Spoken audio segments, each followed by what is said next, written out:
Hello दोस्तों, thinking project channel में आप सभी का स्वागत है। आज हम एक तर्क संगत दृष्टिकोण से इजराइल फिलिस्तीन संघर्ष मसले को सुलझाएंगे। सभी को नमस्कार, हमारे चैनल में आपका फिर से स्वागत है। आज हम दुनिया के सबसे अस्थायी संघर्षों में से एक इजराइल फिलिस्तीन मुद्दे पर चर्चा करने जा रहे हैं।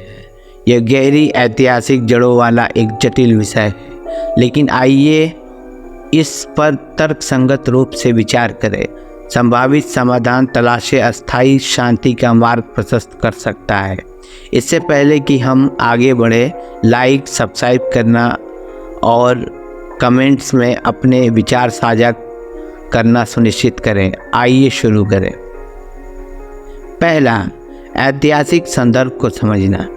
समाधानों पर चर्चा करने से पहले उस ऐतिहासिक संदर्भ को समझना आवश्यक है जिसने इस संघर्ष को आकार दिया। किसी भी तर्कसंगत चर्चा के लिए दोनों पक्षों की कहानियों और शिकायतों को पहचानना महत्वपूर्ण है। दूसरा, अंतर्राष्ट्रीय मध्यस्थता। एक निष्पक्ष अंतर्राष्ट्रीय मध्यस्थ बातचीत को सुविधाजनक बनाने में महत्वपूर्ण भूमिका निभा सकता है। एक तटस्थ तीसरा पक्ष निष्पक्ष और संतुलित बातचीत सुनिश्चित करके इजराइल और फिलिस्तीन के बीच विश्वास की खाई को पाटने में मदद कर सकता है। तीसरा, दो राज्य समाधान।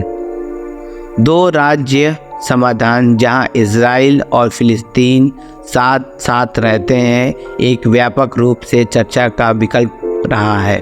बातचीत को सीमाओं को परिभाषित करने, यरूशलेम की स्थिति को संबोधित करने और शरणार्थियों के लिए उचित समाधान खोजने पर ध्यान केंद्रित करना चाहिए। चौथा, सुरक्षा व्यवस्था। इजराइल और फिलिस्तीन दोनों की सुरक्षा सुनिश्चित करना सर्वोपरि है। तर्कसंगत समाधानों में मजबूत सुरक्षा व्यवस्था शामिल होनी चाहिए जो दोनों पक्षों के नागरिकों को सुरक्षा की भावना प्रदान करे, शांति के लिए अनुकूल वातावरण को बढ़ावा देने। आर्थिक सहयोग। इजराइल और फिलिस्तीन के बीच आर्थिक संबंधों का निर्माण आपसी निर्भरता को बढ़ावा दे सकता है, स्थिरता और साझा समृद्धि को बढ़ावा दे सकता है। आर्थिक सहयोग में पुल बनाने और बाधाओं को तोड़ने की क्षमता है। छठा, मानवीय प्रयास। संसाधनों, स्वास्थ्य देखभाल और शिक्षा तक पहुंच सहित मानवीय चिंताओं को संबोधित करना महत्वपूर्ण है।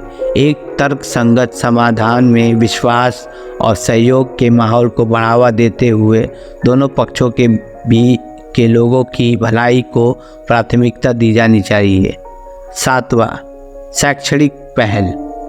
सहिष्णुता और समझ सिखाने वाली शैक्षिक पहल को बढ़ावा देना शांति में दीर्घकालिक निवेश हो सकता है।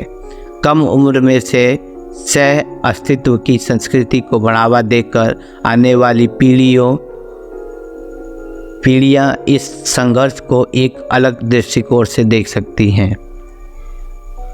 निष्कर्ष ये निकलता है, जैसा कि हम इजराइल फिलिस्तीन संघर्ष के तर्कसंगत समाधान तलाश रहे हैं, इस जटिल मुद्दे पर सहानुभूति और खुले दिमाग से विचार करना महत्वपूर्ण है।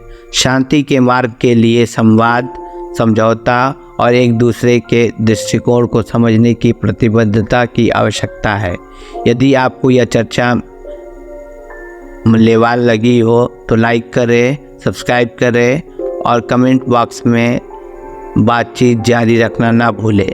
आइए एक ऐसे भविष्य की दिशा में काम करें जहां इजराइल और फिलिस्तीन शांति से सह अस्तित्व में रह सके।